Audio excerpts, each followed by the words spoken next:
नमस्कार दोस्तों, आज मैं प्रस्तुत कर रही हूँ डॉक्टर उषा किरण खान जी की कहानी मौसम का दर्द। तो शुरू करें मित्रों। मौसम का ये असह्य दर्द मेरी रगों में पसरता चला गया। यह दर्द यूं ही नहीं मेरे पीछे पड़ गया, इसे मैंने स्वयं ओढ़ लिया है। मैं तब नहीं जानता था कि क्या कर रहा हूँ, ना वह जानती है कि कब ना मालूम ढंग से मेरे अस्तित्व में रच बस गई है।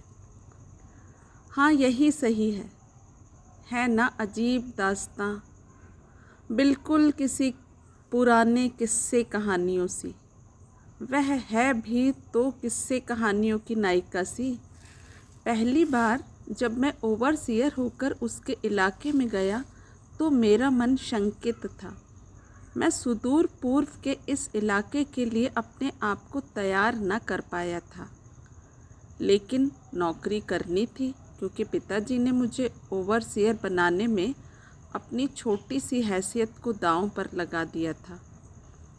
माँ ने एक और नौकरी लग जाने की खुशी पर मिठाइयाँ बंटवाई थीं, दूसरी ओर आंसू भी बहाती रही थी। मुझे विदा करते हुए पिता चाचा हिदायतें देते नहीं थकते थे। देख बचवा, बिना मच्छरदानी के ना सोना, पिता थे। और नुनुआ पानी उबाल के पीना, चाचा थे। सुनने में आया है कि कोसी कछार की लड़कियां बड़ी शौक होती हैं, कहीं उधर ही उलझ मत जाना। हाँ, चाची का खिलखिलाता उपालंब था। जितना कुछ सुना था उससे अधिक भयावनी स्थिति का सामना करना पड़ा था। इंजीनियर के ऑफिस में मुझे रिपोर्ट करना था। वहाँ कोई सवारी नहीं जाती थी। नाव में बैठकर थोड़ी दूर पैदल चलकर मैं वहाँ पहुँचा तो शाम हो चुकी थी। मुझे पाकर इंजीनियर साहब के दफ्तर का चपरासी हैरान रह गया।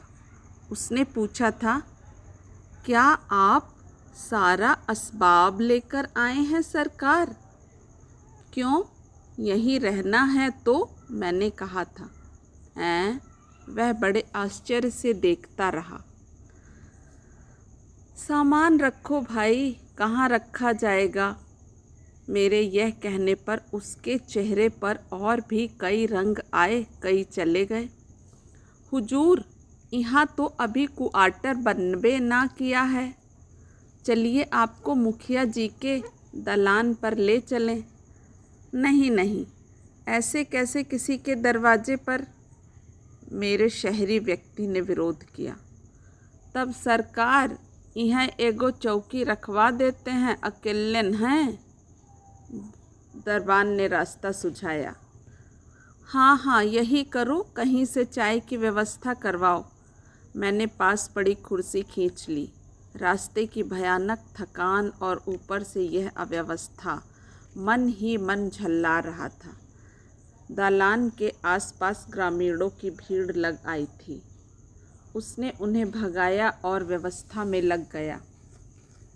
चाह, महीन स्वर सुन मैंने आंखें खोली। अंधेरा घिराया था। कुर्सी पर बैठे बैठे मैं झपकियां ले रहा था। मच्छर घनर घनर कर चारों ओर मंडरा रहे थे। पास ही कहीं धूरा लगा दिया गया था, जिसका धुआं बादल की तरह वातावरण को लपेटे हुए था। एक केतली से शीशे के गिलास में चाय डालकर खामोश खड़ी एक लड़की थी। अंधेरे के कारण उसकी आकृति स्पष्ट नहीं थी। वह भी धुआं धुआं सी लग रही थी। मैंने चुपचाप चाय का गिलास उठा लिया था। चाय जब तक पीता रहा वह निशब्द खड़ी रही। जैसे ही चाय खत्म कर गिलास नीचे रखा, वह उसे पुनः भरने को आगे आई। अरे क्या करती हो? चाय और नहीं लूँगा, मैंने कहा और जेब से एक का नोट निकालकर उसकी ओर बढ़ाया और पुनः कहा, तुम अपने पैसे काट लेना, मेरे पास छुट्टे नहीं हैं। धत, कहा उसने और गिलास उठा तेजी से एक ओर चली गई। मैंने तब समझा था कि वो चाय की दुकान चलाती है। फिर सोचने लगा शायद ये दुकान वाले की लड़की है, पैसे इसका बाप ही लेगा। दिशा फरागत हो लीजिए सरकार, तब स्नान कर लीजिएगा। दरबान पुनः आकर मेरी तंद्रा भंग कर गया। नहा धोकर जब तक मैं आया मेरा सारा सामान करीने से सजा दिया गया था। कमरे के आधे भाग को मेरा सामान घेरे हुए था। एक बड़ी सी चौकी पर मेरा बिस्तर लगा दिया गया था। मच्छरदानी बांस की बल्लियों के सहारे लटका दी गई थी। एक और ईंटों की कतार थी जिसके ऊपर तख्ते डालकर मेरी अटैची और बक्से रखे गए थे। कमरे के कोने में एक नया चमचमाता हुआ लालटेन जल रहा था। अपनी नई आवास व्यवस्था को देख मैं विचित्र अनुभव कर रहा था। तभी दरबान लोटे में पानी लेकर आ गया। चमचमाता हुआ फूल का बड़ा सा लोटा और फूल का ही गिलास लाकर उसने एक मेज पर रखा जिसे ऑफिस की ओर से लगाया गया था। अड़हुल आ यहाँ रख हाकिम का खाना, पीछे मुड़कर आवाज़ दिया दरबान ने। वही शाम वाली लड़की थी।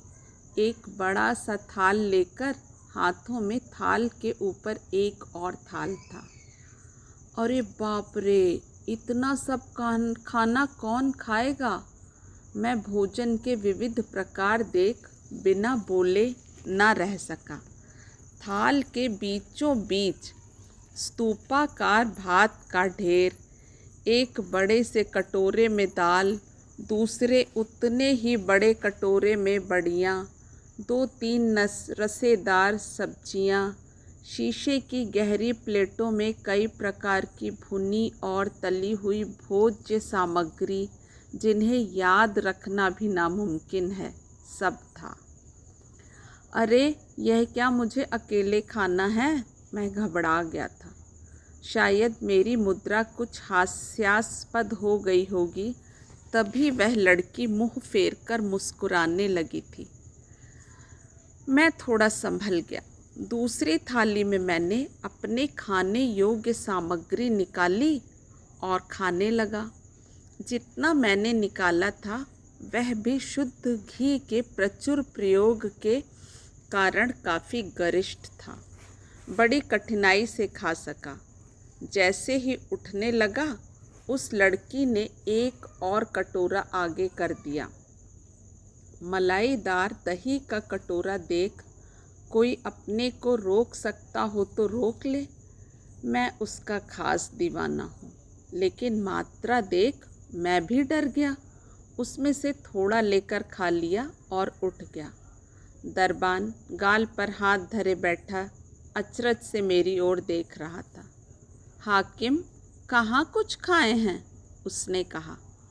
और कितना खाता मैं? इतना अगर परोसेगी यह लड़की तो गई उसकी दुकानदारी, मैंने किंचित हास्य से कहा। कैसी दुकानदारी मालिक? दरबान चकित था। तू यह भोजन का थाल कहाँ से आया? अब अचरज की मेरी बारी थी। सरकार, मुखिया जी के यहाँ से। आप वहाँ नहीं गए तो खाना यहीं भेज दिया। वे अपने ही आते हुजूर, लेकिन उनके समधी आए हुए हैं, यही से न 56 प्रकार का भोजन बना है, दरबान ने समझाया। पहले ही दिन इस स्थान पर ऐसा सुभोजन हुआ, यह मेरे लिए हर्ष का विषय होना चाहिए था, लेकिन मैं अपने कोड ऑफ कंडक्ट को कैसे भूल जाता। तुरंत दरबान को आड़े हाथों लिया। सरकार, तो यहाँ कोई होटल वोटल है थोड़ो? दरबान ने अपनी असमर्थता जाहिर की।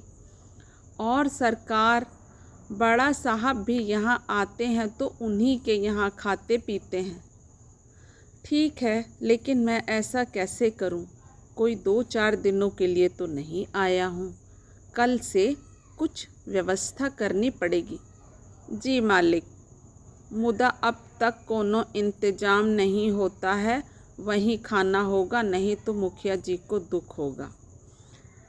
गहरी थकान के कारण रात कैसे बीती जान भी न पाया। सूर्योदय अब तक हुआ नहीं था। चांद झाड़ियों में फंसे खरगोश की तरह अटका हुआ था। सारा वातावरण कर्पूरी आभा से दीप्त था। चिड़ियों का कलरव इतने पास से कभी नहीं सुन सका था। उठकर बरामदे में खड़ा ही हुआ था कि चाय का गिलास पकड़े दरबान हाजिर हो गया। सारा गांव जग कर अपना काम कर रहा था। यह सब मेरे लिए अद्भुत था। चाय का गिलास हाथ में थामे हुए पीछे से जो व्यक्ति आए वे ही मुखिया जी थे। गोरे चिट्टे मुखिया जी बड़े भव्य लग रहे थे। उन्होंने आग्रह किया कि भले ही मैं उनके घर में ना रहूं, खाना उन्हीं के घर का खाऊं। मैंने चुपचाप मान लिया, और कोई दूसरा उपाय भी तो ना था। दिन के 12 बजे इंजीनियर साहब जीप पर बैठकर आए। वे बड़े ही सहृदय लगे। मुझे मेरा काम समझाया, शीघ्र क्वार्टर तैयार करवाने को कहा, जिसके बाद वे उस स्थान पर रहकर बांध का काम देख सकते थे। जाते जाते मुझसे पूछते गए कि मुझे जिस वस्तु की आवश्यकता हो मैं निसंकोच बता दूं, वे शहर से लेते आएंगे। मैं उनकी दयानतदारी पर निछावर हो रहा था और वे मेरे वहीं रहने के राहत बोध से उत्फुल्ल थे। उस दिन साइट पर खड़े होकर निरीक्षण करते कब सांझ उतर आई मैंने न जाना। सूरज ने मानो प्रकृति के आलते की शीशी उड़ेल दी थी। लाली ढरक गई थी। पटेर के झुंझ से कई बालाएं माथे पर उसके फूलों का बोझा लिए निकल रही थी। सांवली चिकनी देह एक वस्त्रा, सिर्फ साड़ी से सुडौल शरीर का उभार बलपूर्वक छुपाए हुए। इस प्रकार का वन पीस ड्रेस शो देखकर कहीं किसी क्लब में मज़े से सिसकारियां भरी जा सकती हैं, किंतु वहाँ ऐसा कुछ नहीं लगता था। राजा बेटा हंस ले, हम उसके लिए हैं। मौन ने मौन जोड़ लह प्रीत गीत की एक टहकार सुनाई पड़ी और उसके बाद संवेद खिलखिलाहट। ए निर्लज्जी, चुप गए दिखती नहीं, किसी ने कहा और मुँह मानो बंद कर दिया। एहें गे अड़हुलिया, निर्लज्ज तो तुम हैं, दूसरा स्वर था। बड़ा बाबू के साथ रंग रभस चल रहा था। चुप रह, तू भी कर ना जाके रंग रभस। वहाँ हवेली में काम करते करते कोढ़ करेज टूटता है, यहाँ इनको रभस सूझता है, कहती हुई अड़हुल मारने दौड़ी। हंसी मजाक में बोझा गिर गया। मेरा मन कुछ कहने को कर रहा था कि तभी विवेक ने रोक दिया। रोज मेरा खाना पहुंचाती हुई अड़हुल मुझसे खूब बातचीत करने लगी थी। साइट पर वहाँ एक भी औरत काम नहीं करती थी। वे खेत में ही लगी रहती। किसी प्रकार का पर्दा या बनावटीपन नहीं था। सब कुछ उन्मुक्त। मुझे धीरे धीरे सब कुछ अच्छा लगने लगा। पसरी हुई बालुका राशि, क्षीण धारा कोशी, बबूल और झौवे के वृक्ष, काले चिकने तराशे हुए जिस्म वाले मुसहर तरुण तरुणियाँ, गोरे चमकते रंगों वाली गहलौत कन्याएं। अपने पहले कार्यभार के कारण मैं सब कुछ सीख लेना चाहता था, सो इंजीनियर साहब के बार बार कहने पर भी शहर की ओर जाने से जी चुराता था। बहाने थे ही मेरे पास। मैं कहता, सर क्वार्टर जल्दी बना देना चाहता हूँ ताकि मेरा अकेलापन कटे, आप लोग आ जाएं। अरे यार, हम वहीं ठीक हैं, क्यों इस निपट जंगल में फंसाते हो? इंजीनियर साहब खासे मजाकिया थे। काम लगभग पूरा हो गया था। 16-17 जून का दिन रहा होगा। हमें अपने बाढ़ नियंत्रण कक्ष से सूचना मिली कि सारे मवेशी और लोग सुरक्षित स्थानों पर ले जाएं। बाढ़ का भयानक रेला आ रहा है। बांध का काम उत्तर से हो चुका था, इसलिए सारी मशीनरी उधर ही रहती थी। मैंने मुखिया जी से कहा, वैसे कोई ऐसा ऊंचा स्थान तो था नहीं, फिर भी लोग पुराने तिलयुगा बांध के ऊपर आ गए थे। देखते न देखते सारा इलाका जलमग्न हो गया था। कुछ लोगों को नाव द्वारा इस ओर हमारे नवनिर्मित क्वार्टर में रखा गया था। मैं बीच गांव में था। कई लोग अपने बच्चों और मवेशियों को पार कराना चाह रहे थे। मैंने वहीं रहकर अपनी नाव उन्हें दे दी। वे देर सांझ तक सब कुछ ढोते रहे। मैं सामान और बच्चों को चढ़ाने में उनकी मदद करता रहा।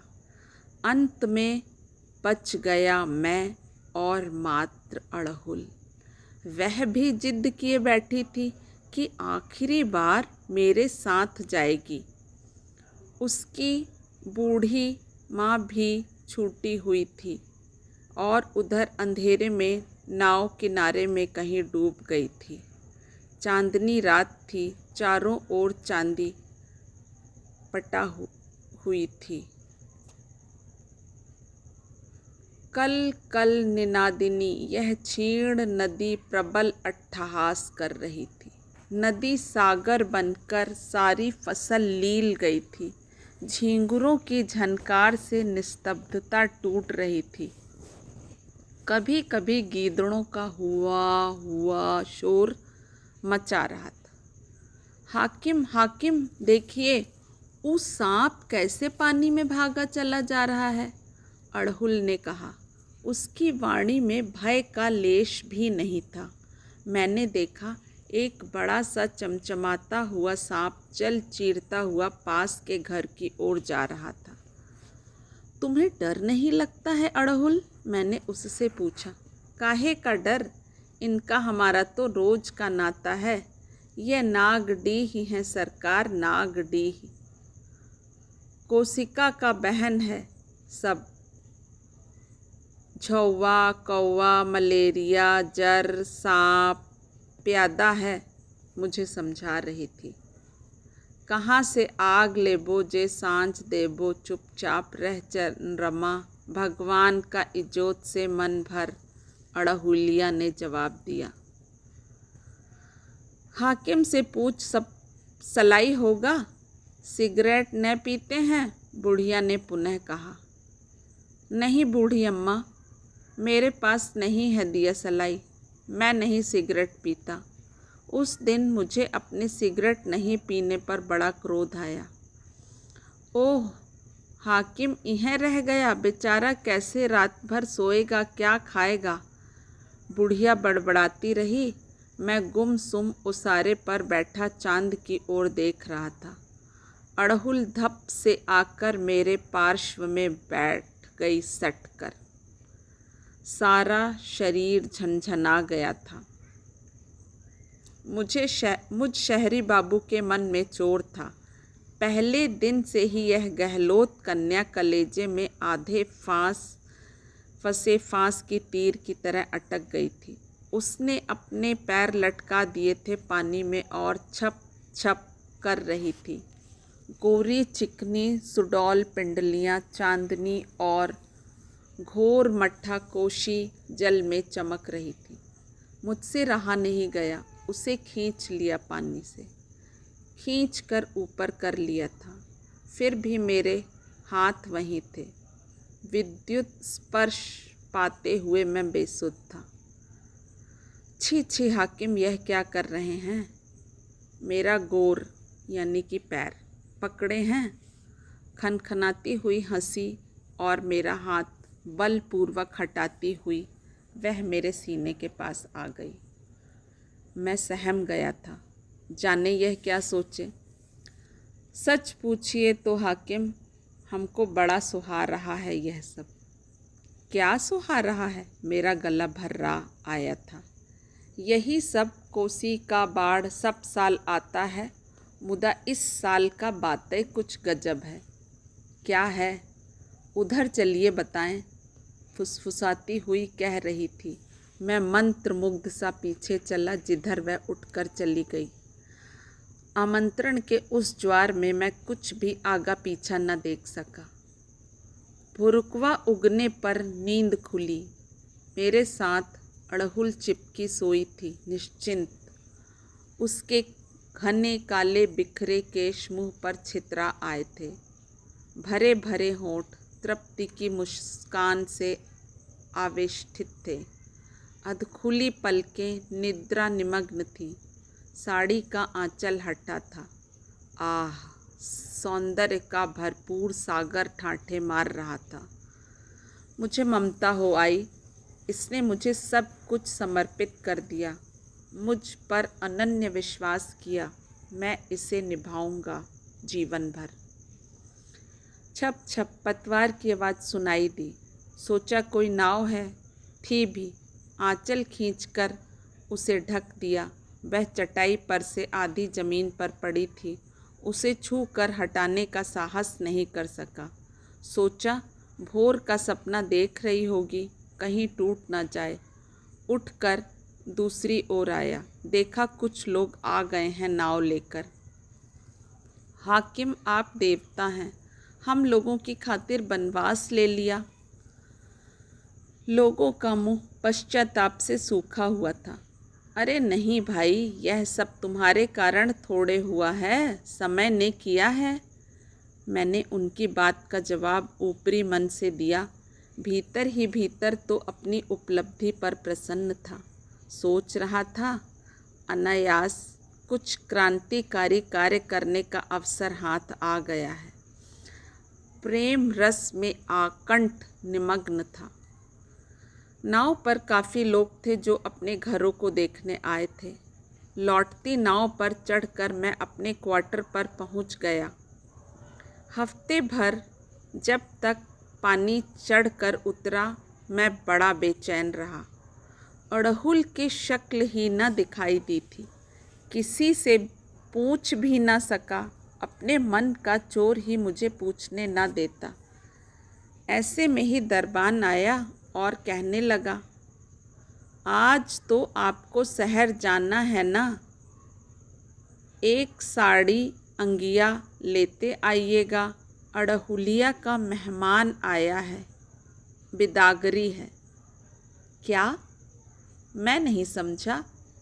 ओ छोड़ी अड़हुलिया है ने सरकार, जो मुखिया जी के हवेली में काम करती है, आपको भी खाना चाह देने आती है, वही सासुर जाएगी। उसकी शादी हो गई है? जी हुजूर, शादी गौना सब है कुछ।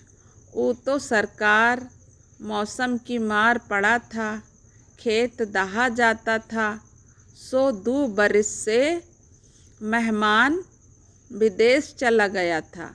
कुछ पता नहीं, हम सब समझे उन्हें कौनों से कर लिया होगा शादी, मुदा आया। अब हम लोग मिलकर विदा कर देंगे। जुआन जहान बेटी अपने घर जाएगी। क्या वह जाएगी? मैं भीतर ही भीतर छटपटा रहा था, ऊपर से चुप था।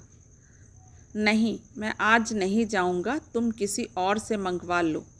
मैंने उसे टालना चाहा। सोचा अवश्य वह जबरदस्ती जा रही होगी। उपाय कुछ सूझ नहीं रहा था। कैसे परिस्थिति का सामना करूं? कि वह आ गई।